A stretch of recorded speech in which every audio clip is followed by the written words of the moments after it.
Masusing pag-uusapan ang mga programa at proyekto ng bayan. Talakayang Bayan!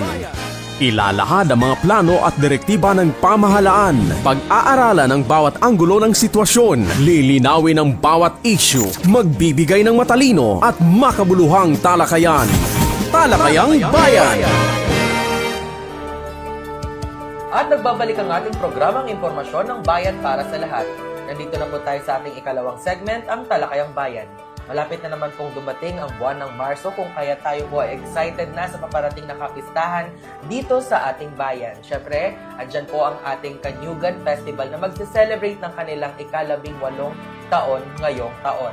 So ngayon po mapalad po tayo sapagkat makakasama natin ang overall Vice Chairperson ng naturang festival. Kaya sabay-sabay po nating i-welcome ang ating overall Vice Chairperson, walang iba, si Sir Muxin Jiro Ibrahim III. So ayan po, good morning po Sir Jiro and welcome back po ulit sa ating programang Impormasyon ng Bayan para sa lahat. Yes, magandang araw sa iyo, Sir Jong, and of course sa lahat ng mga nanonood and sumusubaybay sa mga programa nating Municipal Information Office. I am indeed very happy to be here again, no? Several times already at talagang sinisikap nating mapaunlakan yung inyong mga interviews, yung inyong mga programa dahil malaking tulong sa ating mga kababayan. And of course, I'm here as well to represent yung entirety ng ating committee for festivals, specifically this time for the Pistayang Kanyugan. At nandito rin po ako in behalf ng ating overall chairperson, Ma'am Arlene Piramide, ang ating Municipal Tourism Officer. So yan po, thank you so much po again for coming to our pod. Yes. Coming to our pod, coming to our station po. Siyempre, ayun po, alam naman po natin na may explain nyo po ng maayos yung mga nilalaman po ng paparating na 18th Kanyugan Festival dito po sa bayan ng Brooks Point, lalawigan ng Palawan. So ayan po, tatanungin lang po namin kay Sir Jiro, para po sa kaalaman po ng ating mga kababayan, ano ang pangkalahatang tema at layunin ng 18th Pistayang Kanyugan ngayong March 2026. Yes, as usual naman, the history of Kanyugan, no? Alam nating lahat talagang umiikot sa tema ng niyog bilang puno ng buhay. This year, we refrained from using a specific theme for the celebration of the Pistayang Kanyugan. Instead, to make it more modern, to make it more familiar sa mga kabataan din natin, sa mga kababayan natin, we're using hashtags. And specifically, this time, we're using the hashtag Love Brooks Point. Because we want to showcase Brooks Point through the Pistayang Kanyugan bilang isang kamahal-mahal na bayan na masarap i-experience, masarap puntahan, at makilala tayo hindi lang sa niyog, kundi talagang sa festival o pagdiriwang. Gaya ng mga ibang bayan, kagaya ng probinsya, kagaya ng Cebu at ng for their Sinulog, di ba? Yes. Panagbenga at iba-iba pang mga festivals. We want to be known for that. Yes. So, ang ganda po nun, Sir Jiro, yung hashtag Love Brooks Point. Parang naka-angkla po siya sa ating Department of Tourism motto or slogan, Love Philippines. So, ayan po, no? Hina-hope natin na syempre, bagamat kilala ang mga festival sa iba't ibang bayan probinsya, ganyan. For example, we have Dinagyang sa Iloilo, Sinulog sa Cebu. Why not make this year na makilala ang Kanyugan Festival, not only just here in Brooks Point, syempre hindi lang din sa Palawan, but sa buong Pilipinas. We are hoping that po, So, ayan po. Ano-ano po yung mga pangunahing aktibidad or activities na inihanda ng mga committee para sa pagdiriwang at kailan po o saan po ito gaganapin? Indeed. I'm very excited to say na this year talagang taon-taon sinisikap nating mas pagandahin at gawing mas exciting yung ating mga activities in line with the Pistayang Kanyugan. Kaya naman sa lahat ng mga kababayan natin, sa lahat ng mga Brooks Pointers out there, and of course, gayon din sa mga turista, no, at mga kapitbahay natin, abangan nyo po yung mga inihanda nating activities for this year's 18th Pistayang Kanyugan. Kasama dyan, of course, yung ating Grand Civic Parade, the most awaited Mutyanang Brooks Point 2026, no? At nandyan din yung ating Coco Culinary and Delicacies Contest kung saan gusto nating i-showcase. This year, this year, Sir Jong, actually, usually kasi pag Coco Culinary and Delicacies event natin, talagang nagluluto lang sila ng mga products out of niyog, the Tree of Life, no? Pero this year, talagang yung ating committee, we've had a really fruitful discussion on the last meeting kung saan we're looking into innovating. Okay. Na kung saan sa mga sasali po sa Coco Culinary and Delicacies Contest, we're not just looking for the taste, we're looking for that, how do I say this? For that Holistic. twist. Yeah. Okay. Yet, at talagang holistic. Kasi ang gusto natin mangyari ngayon, kung sino man yung manalo doon, yung produktong magagawa nila at ilalaban na mananalo, Apo. i-a-adopt siya ng Brooks Point bilang official product. Okay. So what we want to happen is that after the Pistayang Kanyugan, the 18th Pistayang Kanyugan, pagtapos niyan, magkaroon na ng tatak yung Brooks Point. Kasi alam natin kapag usapang turismo, hindi lang lugar Yeah, no? oo, syempre. Hindi Yeah. tayo ganun ka-blessed Hindi pagdating din, sa mga white beaches, hindi tayo masyadong blessed pagdating sa mga talagang sobrang iconic na mga islands kasi talagang halos mainland si Brooks Point, no? So we want to go into the fact na yung ibang bayan, ibang probinsya, hindi naman sila kilala sa ganung lugar eh. Yeah, oo. Mas kilala sila sa pagkain.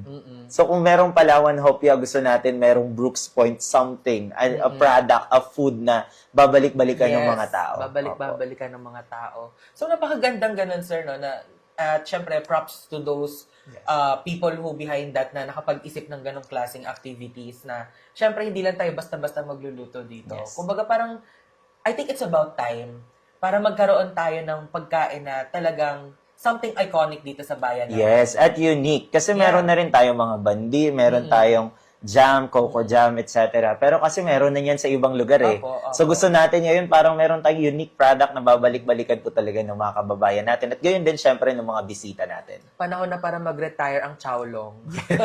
Kumalay nyo, pwede kayo Oo gumawa nga, ng Chowlong oo. out of, ano no? Out of Out of- coconut yes. product. Ay, out of coconut. Out of Oo. coconut, di ba? Try Ayun, natin sabawan. yan. Sabaw na ano. Try natin yan. Actually, sinasawag din yung buko sa tinola minsan. Yeah, Masarap oo, naman siya. oo. Oo. Chowlong sa sabaw ng yog. Pasabog Sige. yun. Try natin, abangan natin yan sa Coco Culinary and Contest. Delicacies Contest, Okay. yes. So, yung mga activities po na na-mention niyo po kanina, Sir Jiro, most likely, saan po ito gaganapin? Sa Brooks Point Event Center. At hindi lang po yun, na-mention ko na kanina, yung mutya ng Brooks Point 2026, yung ating Coco Culinary Delicacies Contest, yung Grand Parade na abangan nyo talaga yan kasi kasama na rin dyan yung mga karo natin, yung ating float, which is open po yan. We'd like to advertise sa lahat ng mga kababayan natin, mapa-organisasyon, Yeah. barangay, associations, mga kooperatiba, o isang pamilya na gustong mag-enter into the float competition. Kung tingin nyo, you have that spark and you have that creativity to make something na masarap tignan sa parada natin, then enter for that. Kasi wala pa tayong specific na amount ng prizes, pero last year, 50,000 din yan Okay. With a consolation amounting to 20,000 pesos. Laki. Yes. So, ayun po, no? So, syempre, magkakaroon po ng Grand Civic Parade. Magsa-start po ba saan ito? Kasi usual po ng mga parade po natin, Sir Jiro, no? Nagsa-start po siya from Rotonda going to the Brooks Point Yes. Event Center. But for now, sayang naman po nang hindi na-showcase yung mga At So, masyadong saan po- maiksi yung opo. parada. So, saan po magsa-start po ang parade po natin? Opo. So sa lahat ng mga kababayan natin at gayon din sa mga bisitang manunood o susubaybay sa ating 18th Pistayang Kanyugan, a majority of the activities will be conducted at the Brooks Point Event Center. Siyempre, yung ating pinagmamalaki na facility, no? But before that, yung ating parada for the Grand Civic Parade na gaganapin sa March 23, yan po ay magsisimula sa ating old camp. So Okay. gusto natin kasi talagang makita sa bayan Kasi simula nung lumipat tayo dito, Sir Jong, medyo kumbaga kawawa yung mga nandun mga kababayan natin na nasa town proper, town nasa proper. center. So ngayon, idadaan natin, magsisimula yung parada, makikita yung karo, simula doon sa ating old camp, papunta po sa Rotonda, going all the way to Brooks Point Event Center. Malayo-layo, pero I believe it is very much exciting Yes. kasi mas marami ang makakakita ng mga karo natin. At syempre ng mga people na nagpa-participate Yes. para sa ating Kanyugan Festival. Thank you so much for that po, Sir Jiro. Paano naman po nakikipagtulungan ng iba't ibang committees upang masigurong maayos at ligtas at makabuluhan ang selebrasyon po ng 18th Pistayang Kanyugan ngayong taon? Yes, no. First and foremost, I would like to extend my gratitude sa ating pamahalang bayan sa pangunguna ni Mayor at sa lahat ng mga departments natin at mga agencies. Kasi sa totoo lang, I'm very proud to say na dito sa bayan ng Brooks Point kapag merong mga ganitong aktibidad, hindi lang patungkol sa mga festival, kundi tuwing may patawag tayo ng Yes. pagpupulong, talagang nandyan sila well represented sila. We salute as well yung ating mga uniform personnel. Laging talagang sila kapag may patawag tayo for coordination meeting, sila yung unang nandyan. sa mga- Very early yung tipong opisina natin to, pero nandyan sila mas maaga pa sa atin. No? So, in terms of partnerships really and our linkages, talagang very strong ang meron tayo sa Brooks Point. Kaya buong pasasalamat po sa lahat ng mga partners natin and stakeholders for always being so cooperative in order to make our programs in Brooks Point better for the people we serve. Okay po. Sa aspeto po ng suporta, paano po tinutulungan ng LGU Brooks Point ang pagdadaos ng Pistaiyang Kanyugan at paano po ito paano po nakikinabang ang mga residente dito sa ating bayan? Yes, definitely in terms of allocating funds, dyan talaga number one, malaking tulong po. Okay. Na talagang dito sa ating bayan, nababalanse natin yung pagbibigay ng prioridad sa mga programa, gayon din sa mga actual o infrastructure projects, no? So, malaking tulong yung supportang ibinibigay financially para makapag-operate, para merong pa-premyo na naibabalik natin sa tao, no? At gayon din, syempre, nandun din yung support morally pagdating sa mga plano. We're glad to say na in terms of our leadership, our current administration, no, kay Mayor, under our Mayor, na talagang open siya pagdating sa mga innovative ideas na, ay, Mayor, gusto natin gawin ganito. This is the decision of the majority. Talagang is always on the go kapag alam niya na okay yon at makakabuti yon. At kayon din, hindi lang kay Mayor, sa mga department heads natin na despite the very busy schedule, as much as they can, they will always be there to, to take part in the discussions and to try to contribute meaningfully sa mga conversations. So yan, I would like to add lang po, Sir Jiro, no? Syempre, this Pistaiyang Kanyugan, hindi lang po siya about dito sa saya, but we also support the job seekers po, ano? Yes. And of course, syempre, ang buwan ng Marso po ay isa rin po siyang selebrasyon ng mga kapatid po natin sa pananampalataya sa bayan ng Katoliko, sa St. Joseph, the Husband of Mary Parish. Paano po ito sinusuportahan ng pamahalaang lokal? Yes, despite the government rule in terms of non-partisan or non-sectarian tayo, talagang tayo taon-taon na naging kultura na sa bayan ng Brooks Point na yung Pistayang Kanyugan is definitely parallel with the celebration of the church, the St. Joseph Parish. The Husband of Mary Parish. Yun. Kung saan ay talagang nagbibigay tayo ng suporta sa kanila. Actually, yung 18 and 19 talagang dedicated yan for the Catholic Church.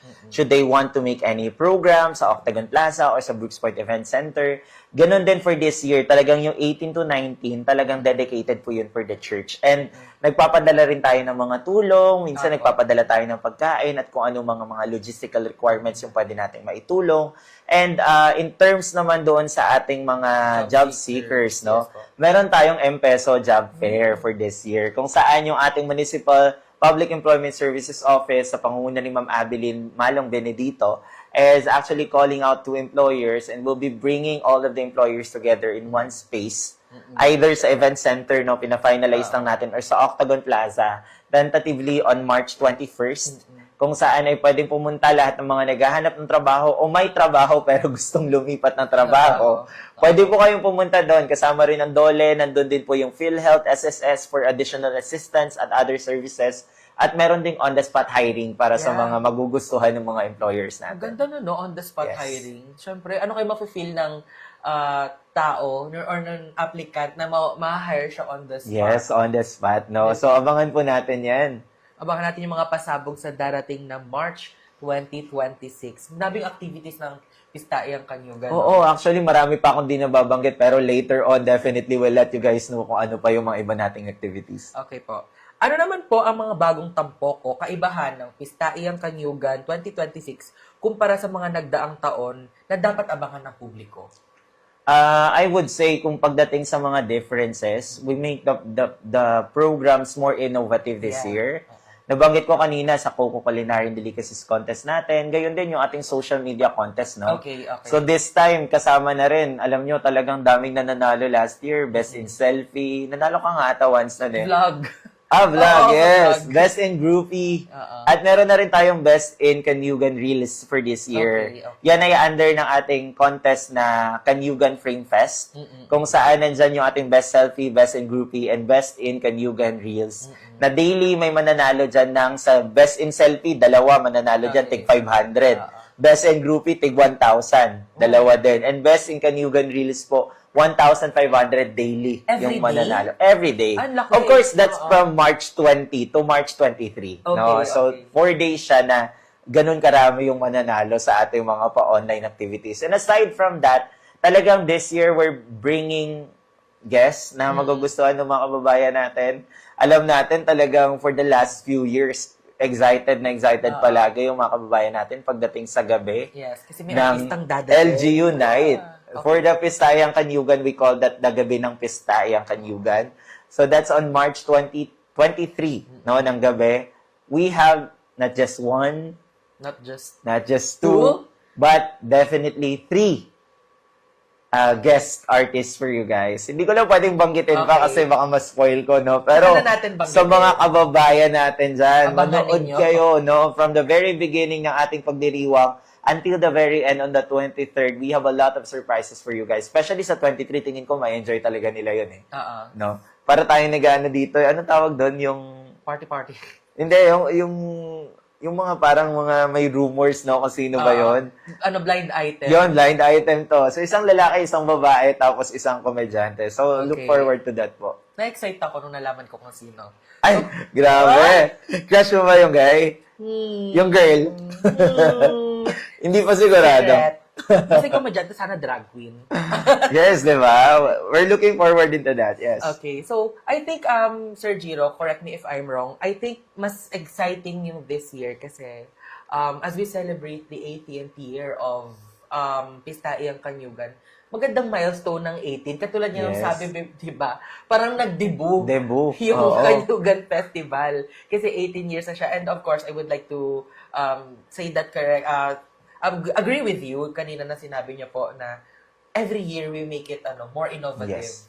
So, syempre, expect sa lahat ng mga kababayan ng Brooks Point, expect po natin ang mas pinasaya, mas pinagandang selebrasyon Yes. ng Pistayang Kanyugan ngayong taon.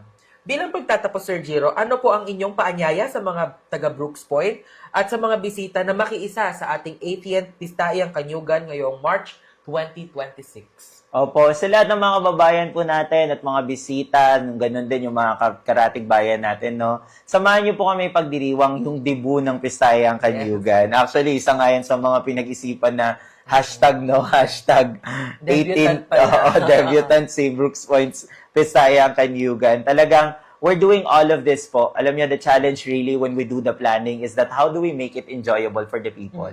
Kasi very challenging yan ngayon, no? Statistically speaking, scientifically, talagang yung attention span kasi ng mga kababayan natin ngayon, tayo mismo medyo maiksi. maiksi. How do we make it, kaya nga nababanggit natin pa ulit-ulit, how do we make it innovative so that people will go there? But not just that, hindi lang natin gusto na matawid natin yung programa. Gusto natin Mag-enjoy maging sila. memorable, Yeah. mag-enjoy yung mga kababayan natin. Gayon din yung ating mga bisita. Na sana, ito po yung paanyaya ko sa inyo, we have a lot in store for you guys for the Pistayang Kanyugan and we want your cooperation. All of the activities will be posted at the MIO page Yes. bilang ating official na Facebook page na gagamitin at ng bayan ng Brooks Point, no? So, abangan nyo po yung mga post natin pagdating doon sa ating Frame Fest. The Kanyugan Frame Fest, the Best in Selfie, Best in Groupie, Best in Reels. Sumali po kayo dyan.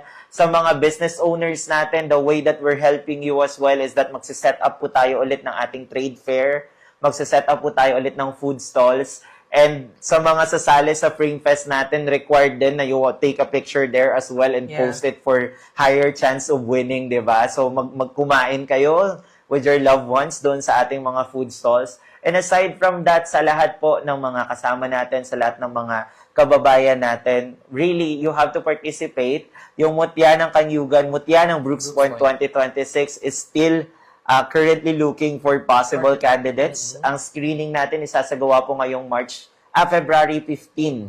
So sa mga gustong sumama dyan, i-message nyo lamang po yung page ng ating tourism office, mag-reach out kayo sa kanila o puntahan nyo sila sa kanilang opisina para po makapag-express kayo ng inyong interest to join. And of course, we're looking for sponsors as well na gustong mag-sponsor ng candidate, gustong mag-join at ma-represent sila o ang kanilang mga businesses or institutions. So you're welcome to do that. So mag-reach out lang po sa tourism office. And again, sa Karo competition natin, sali po kayo, sayang yung papremyo at lalong sayang po na ma-showcase ninyo yung ganda ng inyong mga samahan, ganda ng inyong mga institusyon.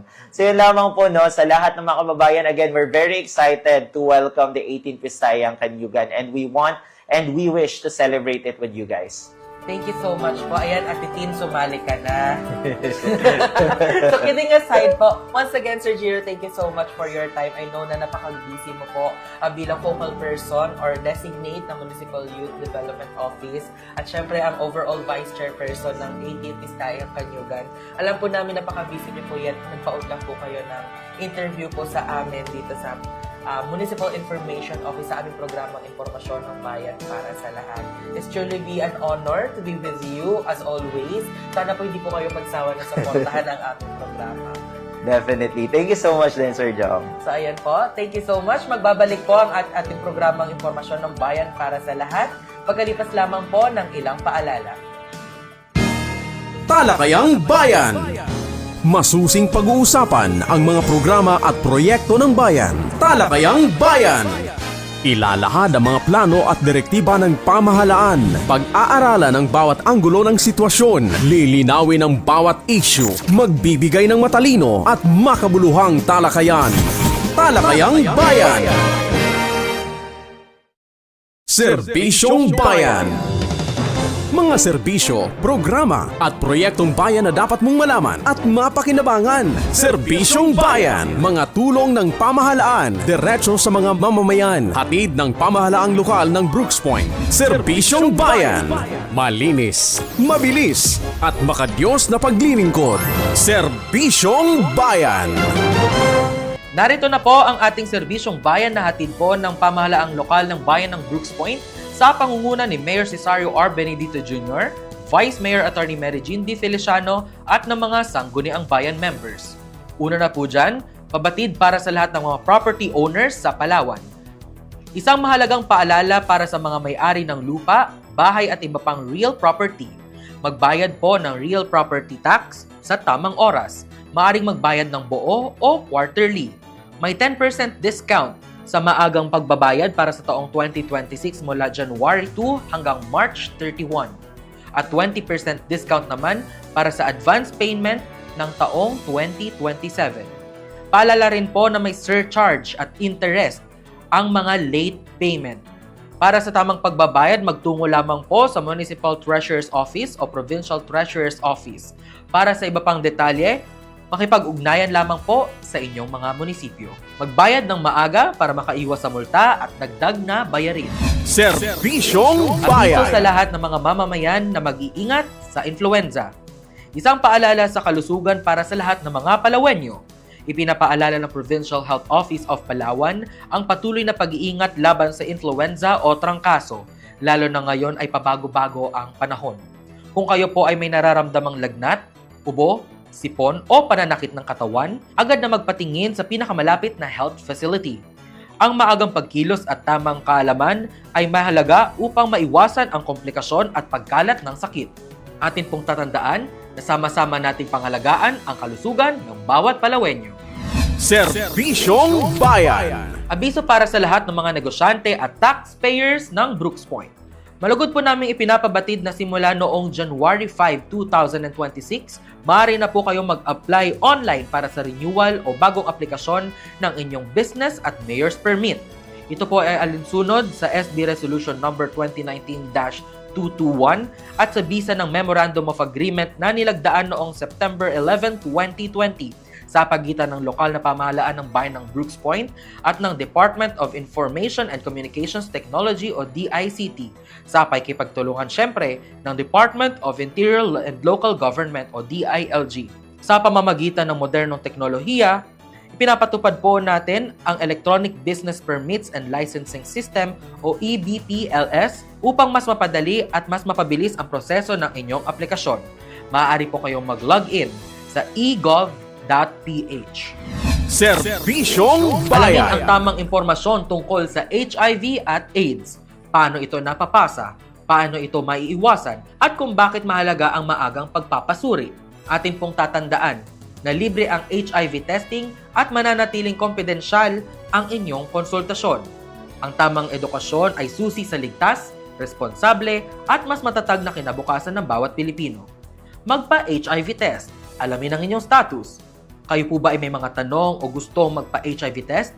Message lamang po sa Municipal Health Office ng LGU Brooks Point. Serbisyong Tuwing Bayan. araw ng Miyerkules ang kadiwa ng Pangulo sa munisipyo, kung saan available na sa ating munisipyo ang mga sariwa, mura at abot kayang mga produktong gawa ng ating mga local farmers. Naging posible po ito sa pamamagitan ng ating Office of the Municipal Agriculturist sa pangunguna ni Mayor Cesario R. Benedito Jr. at Municipal Agriculturist Renato Bacosa. Matatagpuan po ito sa New Municipal Hall, Barangay Tubtob, Brooks Point, Palawan. Kaya pasok mga suki at sabay-sabay po tayong mamili sa ating kadiwa ng Pangulo tuwing araw ng Miyerkules. Serbisyong Manatiling Bayan. nakatutok sa mga anunsyo at balita ng ating pamahalaan.